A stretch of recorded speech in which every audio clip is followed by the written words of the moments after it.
Muy buenas tardes a todos los oyentes de la U90.4 FM Estéreo. Estamos dando comienzo al programa de Facetas, todos los lunes a la 1:30 de la tarde. Hoy tenemos un gran invitado. Él es Julio Escayón, artista, actor, presentador, dramaturgo, stand comedy, en fin, comediante, muchísimas cosas hace Julio. Julio, muy buenas tardes, gracias por estar con nosotros. Buenas tardes.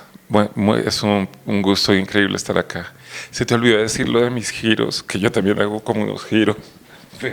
No los puedo hacer aquí, pero sí, además de eso que dijiste, hago como, sí, algunos giros. ¿Giros de breakdance? No, espérate. No puedo. No puedo ahorita, pero sí. Más adelante, vamos a Es una cosa más. Ok. Entonces, para el resumen. ¿Y el giro qué conlleva? Si son muchos, algo de mareo. Ok. Es lo único. De resto, nada. Es precioso. Es muy lindo. Muy, muy lindo. Venga, Julio. Gracias. Interesante, dentro de la investigación que hicimos por parte de la UDA Estéreo para tener la oportunidad de esta maravillosa entrevista que estamos iniciando, queremos saber de dónde viene Julio Escayón. ¿Quién es Julio Escayón? Ok. Me han hablado de él. Me han dicho cosas de él. Es bien raro. A mí me asusta. Un día se nos entró por acá. Yo no sé, es un negrito todo raro. Cuando venga, o sea, lo ideal es como hablar con él y tratar de calmarlo en principio. Y si logras que en un punto diga algunas cosas coherentes, hay que como aprovechar ese momento y como tomar nota. Pero no sé bien. Sí, es como, es del barrio, eso sí, y lo ven por ahí, nadie sabe bien dónde vive, es bien raro, bien raro. Bueno, vamos a tratar de buscar esa comba al palo para hacerlo hablar y contarnos algo. Familia. Cuéntanos de la familia. Claro que sí. Mi familia es como mi papá y mi mamá, pero son separados. Entonces mi papá hizo por un lado también, como uno, y mi mamá también hizo otro por un lado, ya después, ¿no? Y entonces aquí hay unos hermanos originales y aquí hay otras dos y aquí hay otra también. Y entonces, pero todos nos caemos bien, nos caemos muy bien, todos, o sea, no es como que parchemos todo el tiempo porque son familias separadas, pero todos nos caemos muy bien. Esa relación entre hermanos, ¿cómo es? Es muy armónica, muy armónica. Todos me quieren muchísimo y aprecian lo que hago, entonces es lindo. Solo hay una que me tiene un poquito pero no voy a decir cuál. Pero en general me quieren y sí, y aprecian lo que hago. Julio, casado, separado, relación, Sí. unión libre, ¿cómo está? Con hartas novias. ¿Con muchas novias? Sí, con mis novias. Tengo mis novias y son muy lindas y las quiero. ¿Dónde se crió, Julio? Es un revuelto porque mi papá es de Tumaco, pero él ya se crió en Bogotá toda la vida y mi mamá es de Bogotá y me revolvieron en Cali. Entonces nací en Cali, pero no tengo familia en Cali. Entonces estuve ahí 5 días y me llevaron a Nueva York, como hasta los 6 años, algo así. Volví al colegio aquí a Bogotá y he vivido en Bogotá, en Venezuela, en Panamá, en Nueva York. Después volví a estudiar actuación. Ahorita vamos a hablar de eso, porque me parece Súper. muy lindo el tema de tu trabajo y tu estudio allá en Nueva York. Sí, pero entonces soy caleño técnicamente, pero solo por accidental. Sí, soy el caleño, sí soy una vergüenza caleño. Soy el caleño más chiviado del planeta. ¿En ¿Salsero? serio? Si me ve bailar salsa, creo que sería la evidencia más clara De que no eres, que no eres caleño. no es, bailo como, no sé, como un Teletubby, salsa. Es terrible mis habilidades salseras. Pero creo que está en mí. Mi papá, en cambio, baila increíble salsa. Es, sí, él ganaba concursos de salsa en Nueva York y todo. Era el cónsul, sí, y ganaba concursos de salsa. Era un cónsul muy particular, pero sí, tal cual. Entonces yo recuerdo, bueno, después hablamos de la época neoyorquina, Sí. pero entonces está todo ese revuelto en la construcción de mi identidad cultural. Ven, Julio, hablemos de esa niñez. Veo que estuvo saltando Sí, en diferentes partes, ciudades, países. Hablemos un poquito de ese tema de la niñez. pues me encantaba saltar. Entonces, cada vez que me llevaban a un lugar, lo primero que hacía era saltar un rato. Todo el mundo decía como que, hey, ¿qué le pasa? ¿Qué le pasa? Y es un gusto que después, ya con el tiempo, se fue transformando y se convirtió en mi afición por los giros, que es algo opuesto, pero eso es algo a analizar. Pero yo llegaba a los lugares porque mi papá era diplomático, y además, bueno, y entonces viví en Bogotá, en Venezuela, en Panamá, en Nueva York, y en Bogotá también había una vocación de ir de gira por ahí, porque estuve como en 16 colegios. Entonces sí, creo que siempre me he mantenido como en movimiento. ¿Qué tanto afecta eso, Julio, estar de ciudad en ciudad, no tener ese sitio estable? ¿Qué tan malo es y qué tan bueno es? Creo que depende de la personalidad. En mi caso fue completamente positivo. Yo como que siembro mis relaciones y duran por siempre. Y sí, con mis exnovias como que es como amor eterno y, o sea, podríamos vernos hoy y simplemente sería igual que el primer día. Y con mis amigos también, mis amigos desde que tengo 6 años los conservo y sí, los llamo y les pido 3 millones que estoy varado ahí mismo, así no me vean hace 10 años. Entonces sí, mis lazos afectivos son así fortachones, pero también uno tiene la oportunidad de conocer, sí, como la diversidad absoluta y eso aporta siempre. Entonces, digamos, en Bogotá estudié en el Colegio San Carlos, Sí. sí, como con hijos de ministros y todo eso. Y también estudié en el Colegio Americano sección nocturna con señores del servicio doméstico y con sí, conductores de taxi, etcétera. Y de todos los colegios conservo como amistades entrañables. Entonces, creo que esa diversidad, digamos, demográfica, tanto en una misma ciudad como en otras, da sabiduría y sofisticación. Dentro del el tema, viene usted para Bogotá, arranca su adolescencia. Sí. ¿Cómo Sí. fue esa adolescencia de Julio?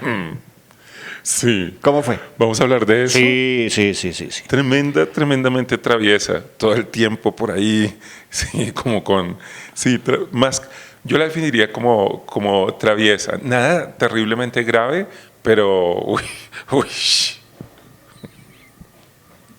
todo ese, ¿cierto? Del momento en que usted ya da el paso a la universidad, estudió en la Javeriana, Sí. ¿cómo le fue? ¿Qué hizo en la Javeriana? Literatura y música. Entonces, ahí como que yo tocaba piano cuando chiquito, como a los 5 años, y mis papás se separaron, entonces el piano quedó del otro lado. Y entonces no volví a ver un piano, pues, habitual, como hasta los 14. Entonces, cuando me senté al piano a los 14, ya me di cuenta que lo podía tocar. Entonces no fui el concertista que de pronto hubiera sido si hubiera seguido todos esos años, pero esa instrucción temprana por alguna razón se queda. Entonces como que yo entendía el instrumento. Y entonces entré a estudiar música. Recuerdo que había una profesora muy brava que se llamaba Radostina Petkova. Y bueno, y solfeo y armonía. Sí, pero no me considero como un pianista per se. Como que conozco el instrumento, de hecho soy mal pianista, diría. Pero canto muy bien y compongo muy bien. Entonces Sí, he lo estuve compuesto. escuchando también. Ah, muchas Sí, gracias. y ahorita vamos a hablar del tema, porque me Perfecto. causó curiosidad una cosa que ahorita les voy a decir a los oyentes, porque estamos sentados hablando con Julio, pero más adelante hablaremos con otra persona Ah, en el sí, tema sí, de la sí. música. Pero bueno, ahorita verdad. más adelante vamos con el tema de la música. Perfecto. Julio, vámonos para Nueva York. Sí, Creo que es uno de los escenarios más importantes en su vida, sí. en su vida artística. Lo es. Hablemos un poquito de Nueva York. ¿Por qué llega a Nueva York? ¿Qué hace en Nueva York? ¿Y cómo se enfila en el tema de la actuación en Nueva York? En Nueva York, pues primero vivía allá cuando era muy niño y después siempre la ciudad había tenido una fascinación para mí, entonces cuando pensé en ir a estudiar drama, pues Nueva York era como el destino ideal. Entonces sí, logré viajar y me iba a quedar poco tiempo, iba a tomar algunas clases en HB Studios. Pero mi novia, que era japonesa, me consiguió donde quedarme donde un amigo de ella, que se llama Takeo Tomihara. Y Takeo era queridísimo y al final nos volvimos amiguísimos. Entonces tenía un one bedroom, un apartamento de un solo cuarto al que nunca entraba. Y me dijo, pues quédese ahí, páseme, yo qué sé, $200 al mes si quiere. Entonces estuve todo el tiempo que viví en Nueva York, que fueron años, viviendo, sí, como en el Upper East, en mi propio cuarto, por $200 al mes. Entonces fui muy afortunado. Y barato. Muy. Siendo Nueva York, barato. Es absurdo. Entonces fui muy afortunado, entonces pude realmente estudiar completamente el programa de HB Studios y también tomé ballet en Ballet Arts, pues danza. Y también hice muchas audiciones y trabajé en teatro y me metí a bares a hacer a veces stand-up. Entonces sí, fue una época muy importante para establecer algunas cosas. Pero ¿cómo llega usted a HB a estudiar y cómo se empieza a enfilar? Porque usted me está hablando de actuación, me está hablando de danza, me está hablando de diferentes actividades artísticas. ¿Por qué se mete por esos lados, por todos, y no se centra en uno en ese momento? Yo creo que es la vocación, es como lo que uno puede hacer muy bien. Entonces, a veces son varias y entonces es eso. Si son varias, hay que trabajarlas todas. Y hay otras que no. Entonces uno se da cuenta cuáles no. Digamos, pinto inmundo. Lo único que pinto es un conejo y es feo. Es bien feo. Es como un hombre con... Sí. Ese dibujo del conejo se convirtió eventualmente, más bien, como que me di cuenta que no podía pintar, pero se convirtió en mi disfraz de Halloween favorito. Y yo, cuando me disfrazo en Halloween, que no es siempre, me disfrazo de conejo y me veo muy lindo. Es con un bobo enterizo, me hago un bobo enterizo y solo se me ve la cara. Y es blanco y tiene cola y tiene un poquito de barriga. Es muy lindo. ¡Ay, salto! Ah, bueno. Salto. De salto en salto. Entonces, Venga, ¿qué hizo usted allá en Nueva York para sobrevivir? uy, lo que sea, como que repartía pizzas, sacaba fotocopias, code checks y recibía los abrigos de las personas en bares, lo que sea, sí, para sobrevivir. Igual tuve la fortuna de vivir en un sitio súper económico, entonces sí, la logré. Pero, ¿cómo hace un joven de estrato alto, hijo de un diplomático, ese salto? Si me permite nuevamente la expresión de salto. Sí. ¿Por qué hace eso? Pues por lo general uno acomodado, o por lo menos con las relaciones que puede tener su papá, puede haber hecho otras cosas o mirar otras cosas y no estarse matando en Nueva York para lograr sus sueños. Sí, no, pero yo no tengo esa, la de el parámetro como acomodado, porque sí lo habré vivido en algún punto, pero también todos los otros. Entonces, digamos, mi mamá se separó de mi papá y cuando se separó nos fuimos a Lolaya y vivíamos todos en un cuarto y mi mamá nos mantenía con un restaurantico. Entonces pasé de estar en esta casa como con dos niñeras que yo llamaba por el citófono, a vivir allá unos buenos años. Entonces creo que he tenido todas. Y así mismo como mis amigos, mis novias también. Una novia era la hija, bueno, una chica con la que salí de la embajada de un país europeo. Y otra novia, o sea, era pues mesera de un restaurante aquí del centro y vivía en el sur y nos amábamos y para mí como que no, los parámetros como sociales no tienen que ver con eso. De hecho, me parece que y eso lo mencioné antes, una de las definiciones de sofisticación, como la entiende la mayoría de la gente, creo que es más precisa la mía, y es poder hablar absolutamente con cualquier persona. Eso es.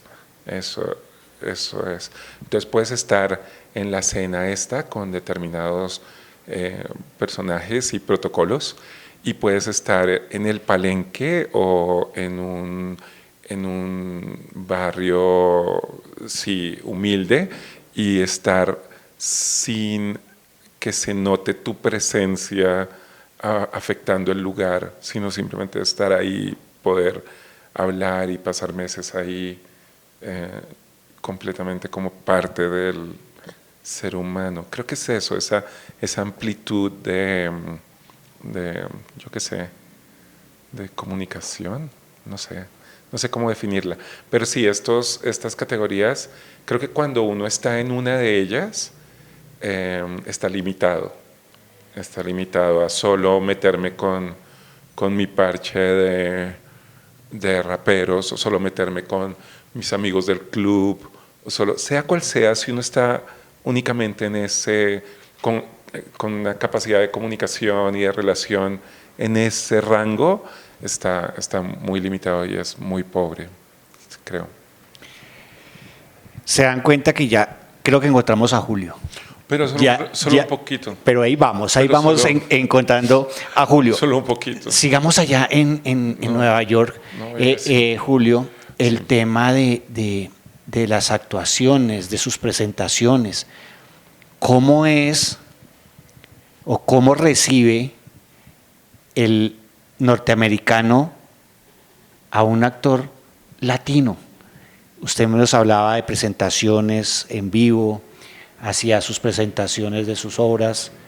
¿Cómo recibe el americano al latino? Nosotros los latinos somos más frescos, allá son un poco más rígidos, ¿no? Sí, pues yo creo en el individuo, entonces yo creo que todo el mundo es un bicho completamente diferente, es como una nación en sí. Entonces yo no pensaría que soy como el latino o el negro o creo que soy un individuo muy particular y creo que todo el mundo lo es al final del día. Y bueno, mi inglés es casi nativo, entonces yo no sé si me veían pero sí me veían como algo diferente, por supuesto, pero no sé si, creo que el latino con el que, o sea, la palabra latino que identifica el neoyorquino no se parece a quienes estamos aquí. Creo que tiene más que ver con un latino neoyorquino, que es otra cosa como muy autóctona, muy particular. Creo que de pronto ese latino se parece más a, ¿cómo es que se llama este actor colombiano que hizo Freak? Sí, ya sé quién es. El que hizo de Paseo. El del Paseo, ¿sí es ese? Creo que sí, creo que hizo el uno. Paseo. Se me escapa el nombre, pero sí. Creo que los oyentes... Digamos de pronto Marc Anthony es más ese personaje latino, pero nosotros no, nosotros seríamos como unos seres que llegaron a la ciudad y cada uno tiene como una personalidad. Leguízamo. Leguízamo. Qué pena. Leguízamo podría uno decir que por Sí. su identidad cultural pertenece más a eso, pero obviamente pues yo no soy eso. Entonces, sí, cada uno es un individuo. Lo que sí es cierto que le hace Nueva York a las personas es que pone a prueba esa identidad que tanto se puede defender en esa ciudad abrumadora de talento y de movimiento y de exigencia y económicamente exigente y en todo sentido, en cuanto a la conquista, en cuanto a la seducción, las amistades, las relaciones, las conexiones, todo es un reto gigante en esa ciudad. Entonces toca poner a prueba la identidadcita de uno en ese universo y obviamente la toca y la transforma. Entonces sí, hay gente que saca la cabecita en un punto en Nueva York y la habita y se vuelve un personaje de Nueva York, un personaje de Nueva York. Y hay gente que sí la abruma y sale corriendo. ¿Qué fue lo que más aprendió de Nueva York en el tema actoral? Creo que eso fue crecer como ser humano y creo que esa es mi escuela en últimas, actoral. Creo que actuar no hay que hacer nada, solo hay que estar en la escena, completamente ahí, eso es todo. Y el mejor actor es el que sea más, sí, el que sea más interesante como persona. Entonces, no creo que alguien que sea interesante caiga como en parecerse a su grupo, sino probablemente tiene unas características, una cadencia al hablar, y eso le da textura al personaje que esté haciendo. Pero actuar es sencillamente eso, es simplemente estar ahí completamente. Eso es todo. Usted ha actuado en diferentes partes, no solamente en Nueva York, no solamente en Colombia, ha estado en México, ha estado en España actuando. Hablemos un poquito de ese paso de actuación por México, de esa actuación por España. ¿Qué tan bien le fue y qué tanto aprendió en esos otros dos países? Pues esas experiencias han sido con obras de teatro. Entonces, he viajado como parte de una compañía y bueno, más recientemente con mi propia compañía y con mis propias obras, con mi propia obra que dirijo y que de hecho escribí. Entonces es otro tipo de experiencia. Entonces cuando viajo con una compañía que me contrata como actor, es muy rico, es muy rico. Y sí, se pasa muy bien.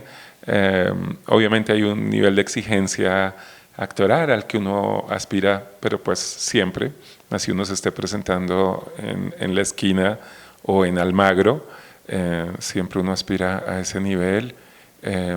Pero ya, una vez está uno en el personaje, está uno participando de una aventura con un grupo de artistas escénicos. Entonces es precioso, es muy lindo esos viajes. Realmente lo compenetran a uno con esas otras personas, son inolvidables.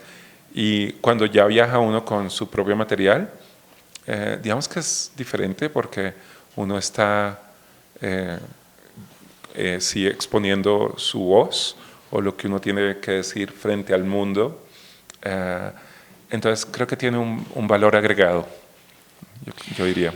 Usted nos dice algo supremamente importante y es el tema de la fundación de la compañía teatral suya, el Espacio Escénico. Espacio Escénica. Escénica, perdón. Cuéntenos un poco de Espacio Escénica.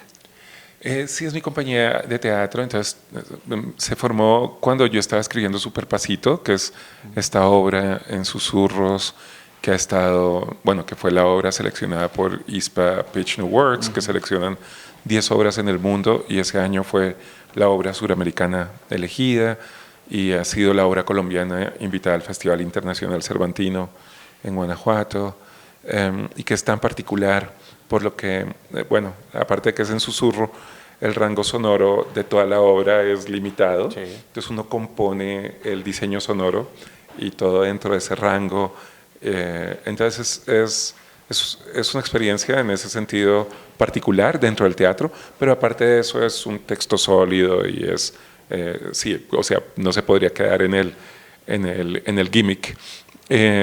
Y bueno, entonces, si se funda la compañía a partir de una obra con tal particularidad, creo que establece el compromiso de siempre manejar una afección, ya sea formal, o sea, como esta obra se hizo en susurro, o la afección puede estar, el desequilibrio puede estar en la trama misma, la obra nueva que viene, que nombre código es Búho, B-U-O, todavía no podemos decir el título por las cosas que están gestando, también opera como dentro de una particularidad y ese es el enfoque de Espacio Escénica, hacer lo más hermoso posible, teatralmente hablando, sí, con esta afección como punto de partida. Venga, Julio, ¿cómo nace la compañía? Se levantó, pensó, dijo, voy a hacer esto, se reunió con otro grupo de personas. ¿Cómo nace la compañía? Porque es que eso no es fácil. No es fácil armar compañías, mucho menos de teatro. Eso es complicado. Sí. Porque tiene que empezar uno a mirar, pues obviamente todas las escenas o todas las posibles escenas que se le puede presentar en esa fundación, ¿no? Sí. Fue como entre el postre y el café. Fue como... entonces, bueno, primero no, como pollo, calenté pollo, después postre y no me acuerdo qué era, como flan o algo así. Entonces, ay, una compañía, pues claro.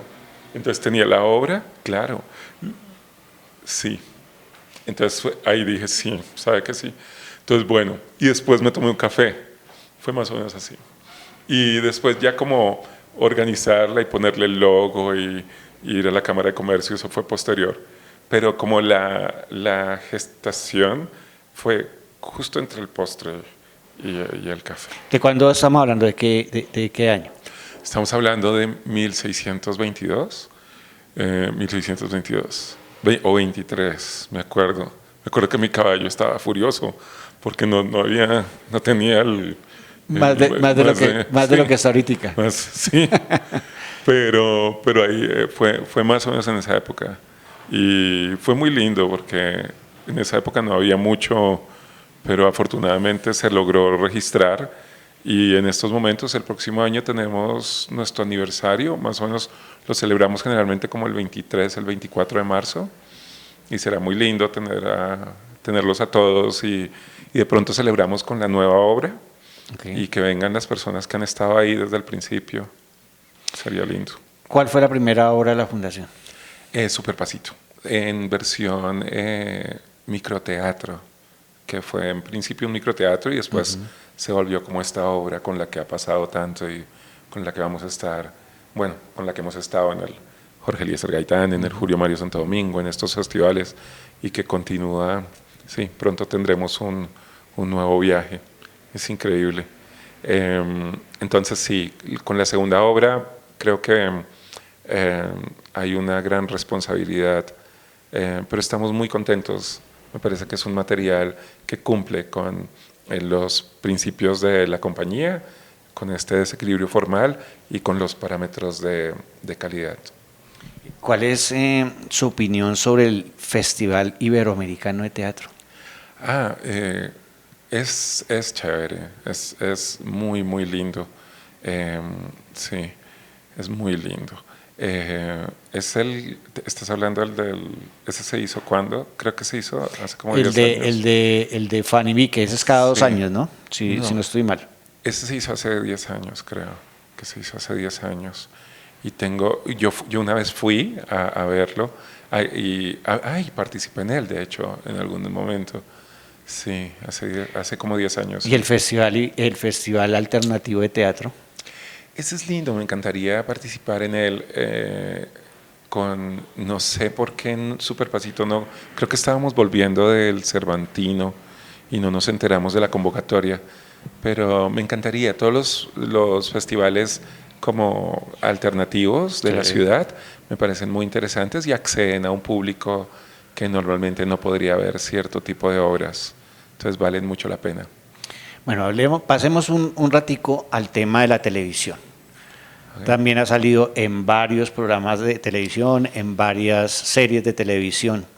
Hablemos del negro, Sí. ese gran personaje quien resulta ser el mejor amigo de Jaime Garzón. Hablemos del negro primero. El negro, sí, fue lindo. El casting fue chévere, fue con Sergio. Mi estilo de actuación, afortunadamente, compaginamos muy bien con Sergio y con Santiago. También fue muy confortable actuar con ellos.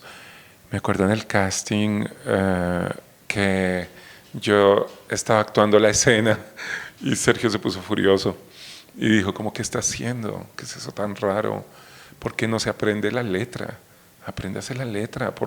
Es horrible cuando viene un actor a un casting y no se sabe por lo menos la letra. Yo no lo puedo creer. Y yo le dije, Sergio, estoy diciendo la letra, o sea, no estoy cambiando ni una coma. ¿Qué le pasa? Nadie habla así. A ver, dígalo, y tal cual. Yo no estaba cambiando ni una coma, solo era como mi cadencia y mi ejecución que lo hacían diferente de pronto a lo que él había visto antes. Entonces me dijo, listo. Entonces, ¿ya? Y yo sí. Entonces pues, salí y el director de casting me dijo, ¿salió ya? Y yo sí, lo escogieron. Si usted se demora un poquito más, generalmente es porque sí hay problemas o no le gusta, pero si usted salió ya, creo que lo escogieron. Entonces, en efecto, como que me llamaron al rato. Y después, yo alcancé a hacer casting para Jaime también. El último día ya iba a firmar contrato del negro y me dijeron que pasara una propuesta de Jaime. Entonces fui y me puse como el maquillaje, por ahí debe haber alguna foto. Y hice casting de Jaime. Creo que lo hice bien. Creo que Santi lo hacía absolutamente impecablemente. Se me hace que es precioso que ese personaje era para él. Además, yo soy negro y Jaime no es negro, entonces sería muy raro. Sí, me tocaría hacer un Jaime costeño o algo así, inventarnos algo. Pero sí, creo que físicamente sería un poquito forzado si yo lo hubiera hecho. Pero fue divertido enfrentarme a tratar de hacerlo. Y en últimas, bueno, hice el negro y fue maravilloso. Fue muy lindo. ¿Qué tanto le aportó a usted ese personaje? ¿Qué tanto absorbió lo que aprendió durante el rodaje?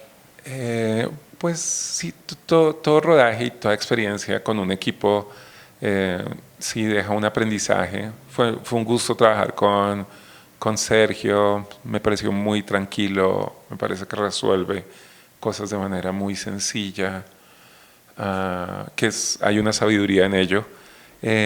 Con Santiago también nos divertimos mucho.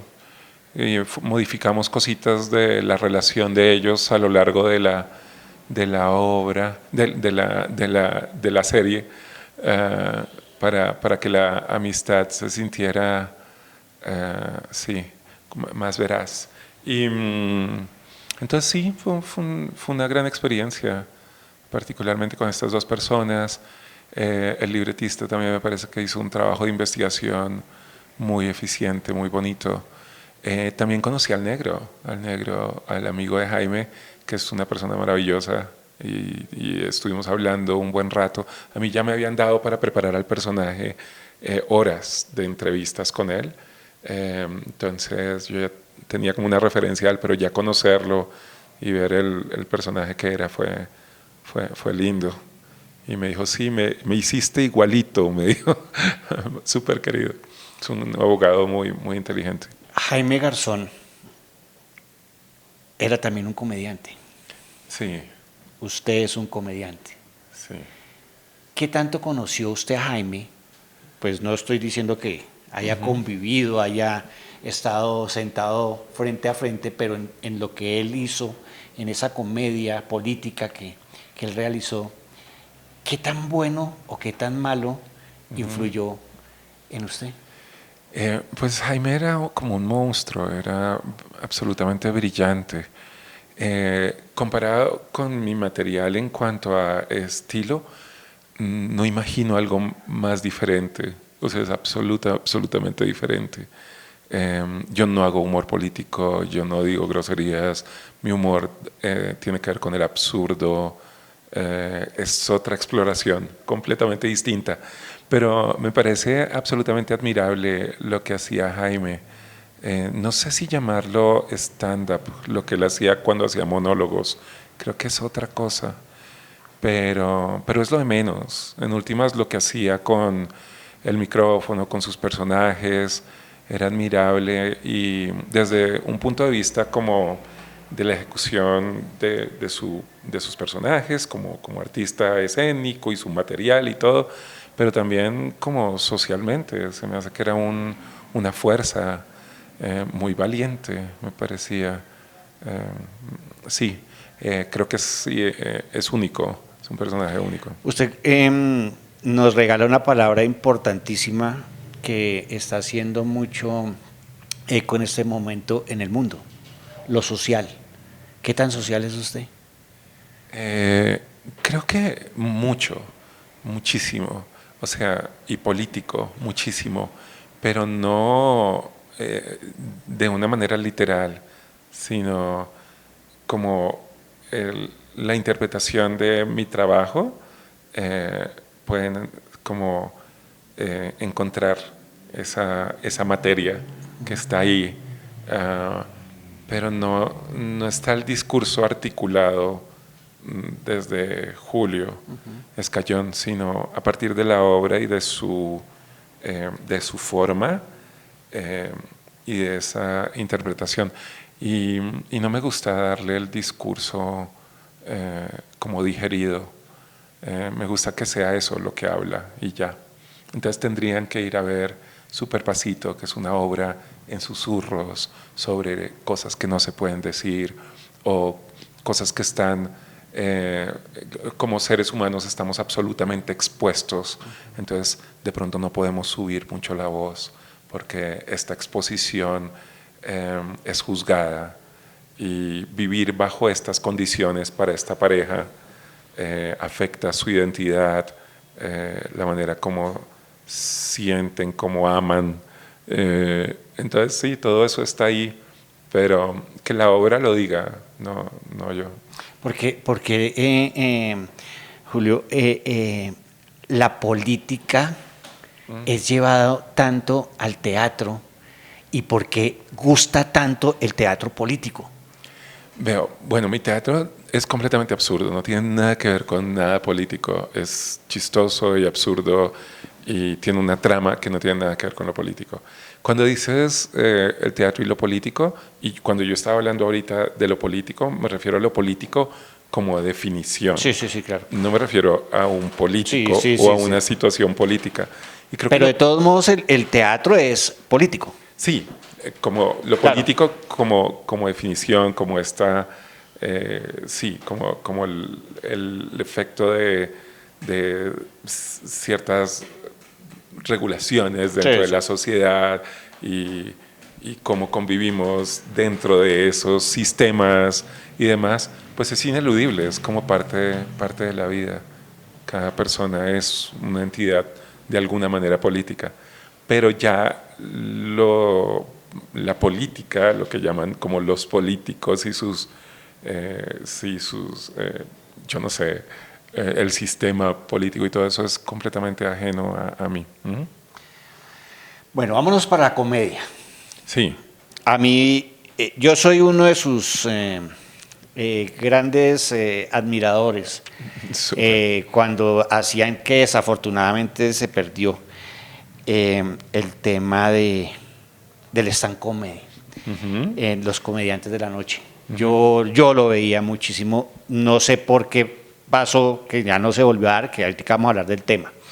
Pero ¿cómo llega usted al stand comedy?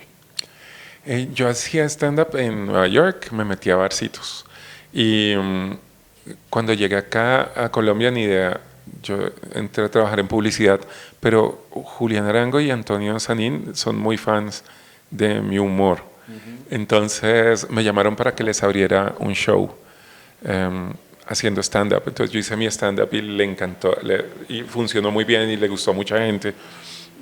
Otra persona que es muy fan de mi humor es Gonzalo Valderrama y bueno, y algunos comediantes. Entonces, cuando se armó el programa de Comediantes de la Noche, que se armó con una cosa que iba a pasar en el Festival de Teatro, yo no acepté, porque yo iba a ser solo músico a partir de ese momento. Entonces creé otra identidad que se llama Calo Eva para ser indie y todo eso, y no acepté.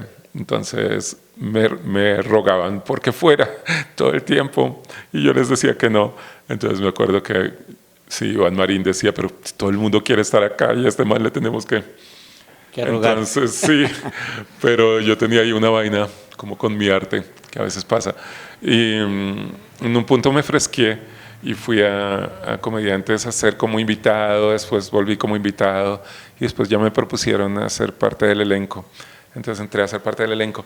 Pero se me hace que mi material es bien extraño para el formato de Comediantes de la Noche, que era algo tan específico. Pero igual tenía unos seguidores y tenía mucha gente que le gustaba. Pero es bien diferente, es como su cadencia y su material. Entonces hay gente que es muy fan, pero sí siento que mi stand-up comedy es un poco de nicho. Digamos, hay cosas que yo no hago definitivamente y hay otra, aparte de, obvio que no toco temas políticos, obvio que no digo groserías, y no lo hago por principio, sino porque se me hace muy fácil hacer reír imitando a... Yo me acuerdo una vez estaba haciendo una rutina y uno de los comediantes de la noche, que no diré cuál, me dijo como, men, esa exacta rutina, pero solo diga al final, como dice Petro, y la rompe. O sea, yo nunca haría eso, porque se me hace trampa, se me hace que el chiste está, y saber que solo si digo eso, la gente se va a reír mucho más, se me hace trampa, entonces no lo hago. Y otra cosa que no me gusta hacer es efectista, como hacer cosas que hacen reír porque simplemente la gente queda en shock. O digamos, si yo digo como, no, y el otro día como a mí me gusta, yo no sé qué, en el baño, con yo no sé qué. Entonces la gente dice como, uy, como dice eso, como que le da risa. Y eso es algo que por ahí a veces se ha, sí, como popularizado bastante, como esas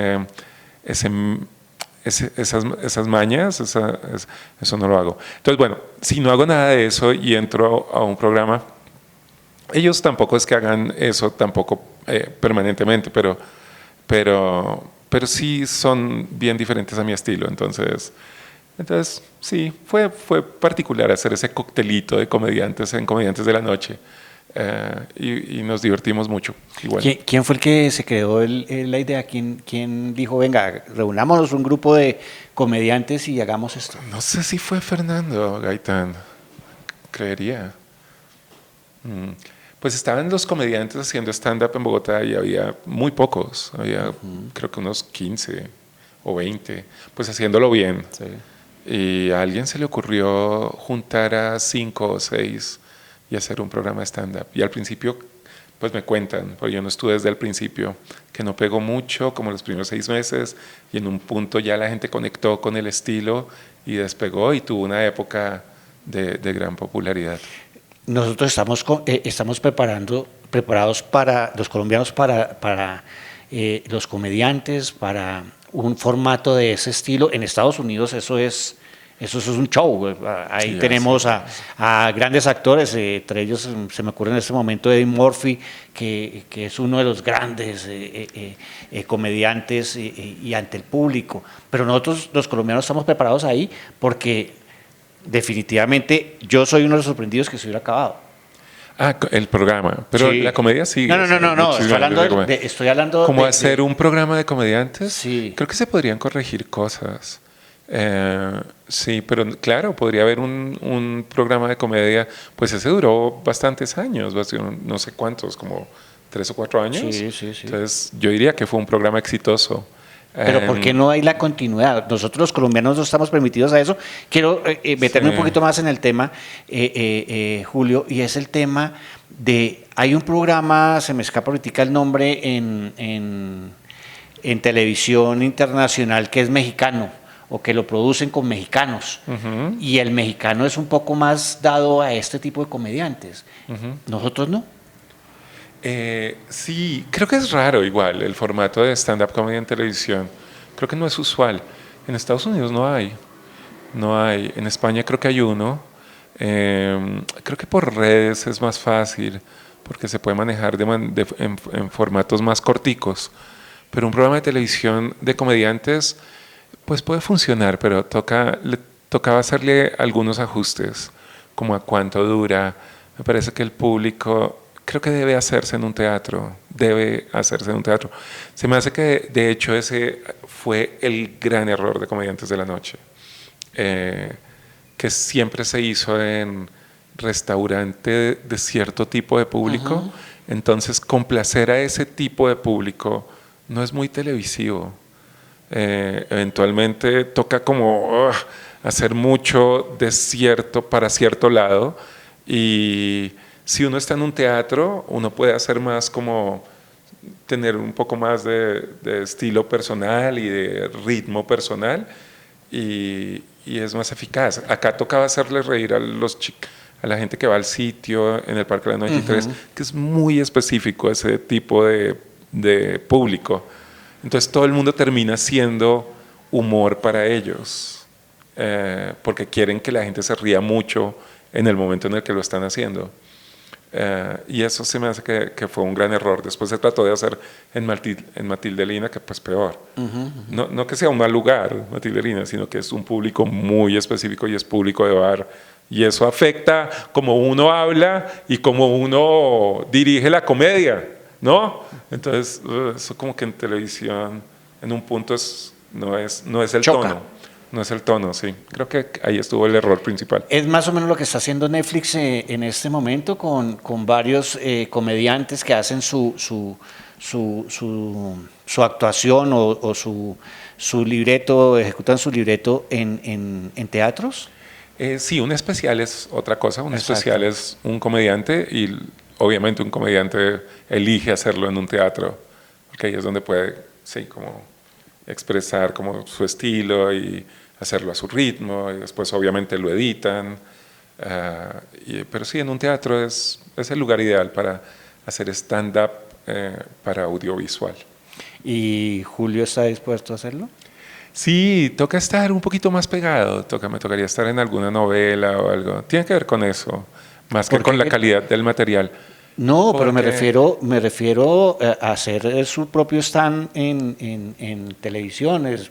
Sí. No quiero traer nombres, pero hay muchos comediantes que lo están haciendo a través de las plataformas. Estoy hablando de Netflix, estoy hablando de Amazon, bueno, estoy hablando de varios, ¿no? Sí, es posible que yo lo pudiera hacerlo ya, pero generalmente lo hace, o sea, si digamos hago una película, hago El Paseo 8 y está en cartelera, entonces yo puedo llegarle a Amazon y decirle, mire, estoy saliendo acá, tengo 50,000 seguidores nuevos en Instagram, grábenme el especial, porque es una inversión del canal en ese comediante. A veces lo logran algunos a punta de pura palanca, pero generalmente uno tiene que estar, es como pegado. El material está, por supuesto, mi histórico de todo mi material para hacer una obra súper sólida y súper chistosa, ahí está, pero creería que ahorita no es el momento para caerle a Netflix o a Amazon. De pronto sale una novela este año y si estoy al aire, entonces voy y les digo. Bueno, por favor, no se olvide de nosotros aquí Invitados de la a primera fila. Por favor. Primera fila, por supuesto. Hablemos de eso que está diciendo usted. Tiene ya cuadrado, adaptado el tema de la comedia, pero hablemos un poquito cómo Julio Escayón se mete en los personajes, cómo lo prepara, cómo los hace. ¿Qué tan diferente es hacerlo el personaje para teatro, ese personaje de televisión, ese personaje de comedia? ¿Cómo hace Julio para preparar cada personaje? Uy, son muchas cosas distintas. Pero, a ver, si voy a preparar un personaje para televisión o teatro, es igual. Y no hago nada, absolutamente nada. Entonces, sí. Entonces, eso fue, sí me acuerdo que estaban preguntándonos eso en el Bastardo Soler. Llegaron unos alumnos a preguntarnos, que fue una obra que hice de Marta Márquez, que actué en Petra. Entonces estaba Fernando Montes con su, obviamente, herencia grotowskiana, y Luisa Acuña, que tiene otra escuela y es una actriz súper seria. Entonces cada uno dijo, y Fernando de la Pava, que tiene esta aproximación lúdica a la creación del personaje. Y llegaron a mí, yo también pues contesté con total honestidad, yo no hago nada. ¿Cuál es el mejor público? ¿El de teatro? ¿El de comedia? ¿O están? Sí. ¿O el de televisión? ¿Cuál es el público más agradecido con usted? Creo que es igual, creo que tiene que ver con otra cosa, pero no con el medio.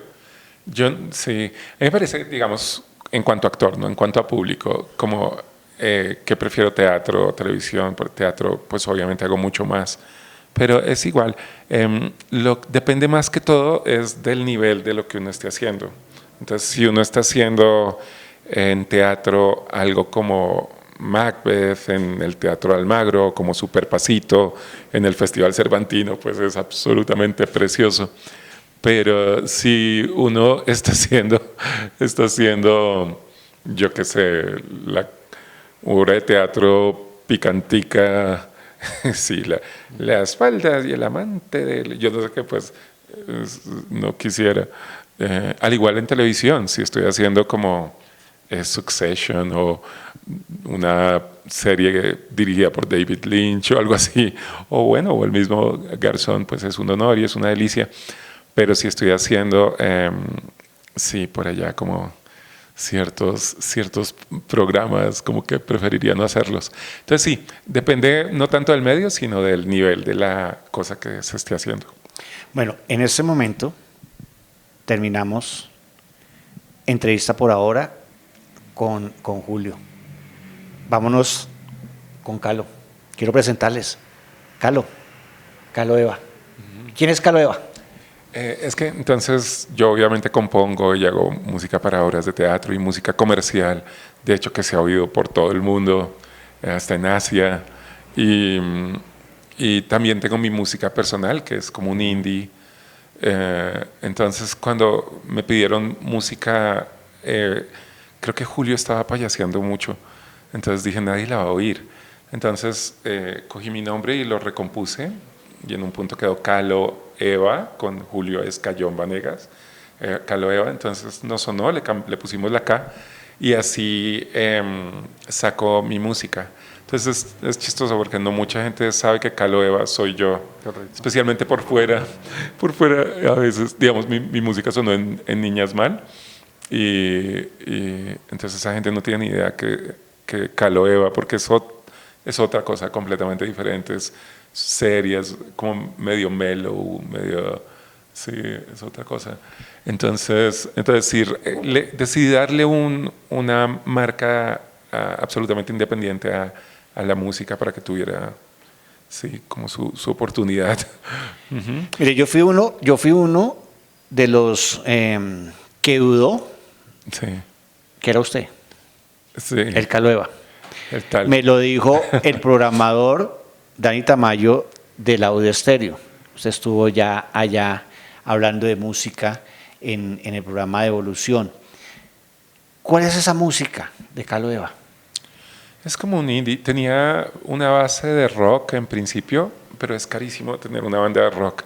El otro día me encontré a mis músicos en el concierto de La Sierra, que yo tocaba con varios de esos músicos. Estaba Charlie, ya estaba Cupa, el bajista, y nos encantaba. Era un proyecto buenísimo, sino que pues uno si tiene una banda, uno le toca pagar ensayos. Claro. Cuando tiene un toque, obviamente contratarlos, pagarlos, el cover nunca paga lo que valen los músicos. Entonces, en el siguiente proyecto lo estoy haciendo con una base electrónica siguen siendo canciones, no es chispún, son canciones. Entonces, Chispún, chispún. no, pero con una base electrónica, algo más parecido de pronto a, yo qué sé, como Chet Faker, como Grimes de pronto. Entonces eso es lo que se está ahorita formando, gestando. Por ahí hay una canción que se llama Agua, AWA, que tiene ya como el sonido de todas las nuevas canciones. Pues sacar música es carísimo, entonces quién sabe cuándo saldrá todo eso. Pero cada vez que pueda, digamos, ahorita acabo de grabar, hacer la música para la obra del Teatro Nacional, que se llama 53 Domingos. Entonces, como me pagaron para hacer un track, entonces yo puedo coger ese track y de pronto ponerle voz y sacarlo. Okay. Pero sí, cada vez que uno va a sacar una canción, uno debe pensar en sus buenos milloncitos. Sacar música es muy, muy costoso. ¿Dónde pueden escuchar la música de Calo Eva? No se puede escuchar. ¿Por qué? Porque es muy caro sacarla. Entonces no, pero lo que ha sacado, lo que ha hecho. No me molesta. No, mentira, sí. Se puede. Si no se promociona usted, sé. no lo promociona nadie. Yo sé. Hágale. Pues es que hay como 40. Tiene esas mujeres, la coloreó, miren. Hay como 40 temas, pero realmente no he podido sacar muchos. Hay cosas que se pueden oír. O sea, 40 no son muchos. No los he podido sacar, están grabados ya. Ajá. Hay unos que grabé y muchos músicos son muy fans de esa música. Y de hecho han pasado cosas increíbles. Hay una canción mía que sonó en Los Caballeros las Prefieren Brutas, que se llama Yo Te Necesito. Una, bueno, no mía, de Calo Eva, o bueno, de Calo Eva. Y sí, es un problema de identidad grave. ¿Tienes otro micrófono? Bueno, utilicemos este. Bueno, y entonces la oyeron y se volvió como de toda Sudamérica me escribieron cuando va a sacar esa canción y sonó 15 segundos en la serie. Y yo les dije, bueno, en algún momento. Entonces nunca la he podido sacar, porque es que sacar una canción, en serio, si hablamos de millones, son muchos. Si uno va a sacar una canción y hacerle un video y hacerle promoción de prensa y promoción de radio y todo eso es bien costoso. Yo, de hecho, tengo anécdotas cuando fui a conocer a un manager que se enamoró del proyecto cuando me dijo más o menos cuánto iba a costar, porque ya lo había hecho con alguien, es ridículo. Pero bueno, entonces la gente la oyó y 2 años después, de repente yo entré a internet y busqué Calo Eva y estaba esa canción, el pedacito que salió en la serie. Y simplemente la gente había dicho, como tanto tiempo ha pasado y no hemos podido oír Yo Te Necesito de Calo Eva, aquí está al menos, mientras tanto, el pedacito en el que sale esta canción en la novela. Entonces, es claramente un hit, es claramente algo que la gente oyó durante 20 segundos y quedó prendada y dijo, esta canción ¿cuándo va a salir? Y no la he podido sacar. Entonces sí, digamos por ahí en internet se puede oír Mujer, que fue la canción romántica de Niñas Mal. Está Peligro, que fue una canción que grabé con la cantante de V4 Volume, que es una banda rockera muy chévere, grabamos un dúo. Y en todas las plataformas hay una que se llama Cuando, que fue una canción que compuse para una obra de teatro del Teatro Nacional. Entonces la logré grabar y subir. Que no me define del todo porque fue compuesta para algo, pero igual es linda. Y está Agua, que si es como del nuevo proyecto, esas dos se pueden oír. Entonces, en YouTube, Mujer, Peligro, y en todas las plataformas Agua y Cuando. Pero hay muchas más que es una lástima que todavía no las haya podido sacar. De pronto en algún momento se da como la oportunidad y puedo sacar como un álbum completo. Eso espero. Bueno, Julio, ya estamos llegando al final de esta charla. Una cosa, yo Señor. hago un live los domingos en TikTok tocando música. Hago un live. Por favor, promocione. Sí, se llama, el arroba. se llama, es con Julio Escayón, se llama Brindar y Música, y es los domingos a las 9 en TikTok, y yo toco canciones horrible, y la gente tiene que adivinar qué canción es. Y cada vez la toco un poco menos horrible, cada vez me acerco un poco a cómo es la canción, y el primero que la adivine me tomo un brindis en su honor, fondo blanco. Entonces, o sea que la borrachera es... el live, la calidad de la música comienza a empeorar hacia el final del live y la calidad del humor comienza a subir, o bueno, al menos eso creo. Pero no, y al final el que haya adivinado más le doy boleta gratis para cualquiera de mis shows. Entonces ha ido gente de TikTok, de Brindar y Música, ha ido a Superpasito, a El Bastardo Soler, a mis stand-ups. Hay uno que estoy haciendo con Juan Peláez, Sí. que combinamos música. Entonces es chévere, nos divertimos mucho. Entonces, Bueno, ya cerrando, ya Sí. que estamos cerrando, porque ya me están diciendo aquí que ya vamos cerrando. Claro que sí. Hablemos de ese gran referente. ¿Cuál es ese gran referente de Julio pero en en la cuál- vida? ¿Quién es de- esa persona que lo impactó a usted en la música, en el teatro, en la vida? ¿Qué Voy sé a, yo? decir, voy a decir una retaíla, porque no es justo. Entonces, académicamente, Paco Barrero, que ya murió, y Catherine Sergava en Nueva York, probablemente ellos dos. En música, pues probablemente Prince, David Bowie, Radiohead, Tom Waits, amo a Tom Waits. Sí, seguro se me escapan, PJ Harvey, yo que sé, Bjork, yo que sé, muchos, pero sí. En actuación, hay unos antiquísimos que me encantan. Hay uno que se llama Albert Finney, bueno, obviamente Marlon Brando, James Dean, Montgomery Clift, pero Albert Finney me encanta, Richard Burton también me encanta. Obviamente ya más contemporáneos como Denzel, obviamente. Glenda Jackson también me gustan muchos de los antiguos. Y no sé, en teatro hay otros tantos. Yo creo que hay muchas cosas que lo permean a uno. ¿Y colombianos? ¿Colombianos? Sí, en la música, en el teatro, en la actuación, en la comedia, qué sé yo. Pues yo creería que no desde la distancia, sino con las personas con las que he trabajado. Yo creería. Fue un placer trabajar con Sergio en Garzón, con Rodrigo Triana en Como el gato y el ratón. En teatro ha sido un placer trabajar con Pedro Salazar, sí, con actores como Felipe Botero, Blas Jaramillo. Con Blas íbamos a montar un Tartufo de Molière y queríamos que Pedro lo dirigiera, pero Blas se murió por borracho. Entonces, con Matías, ¿no?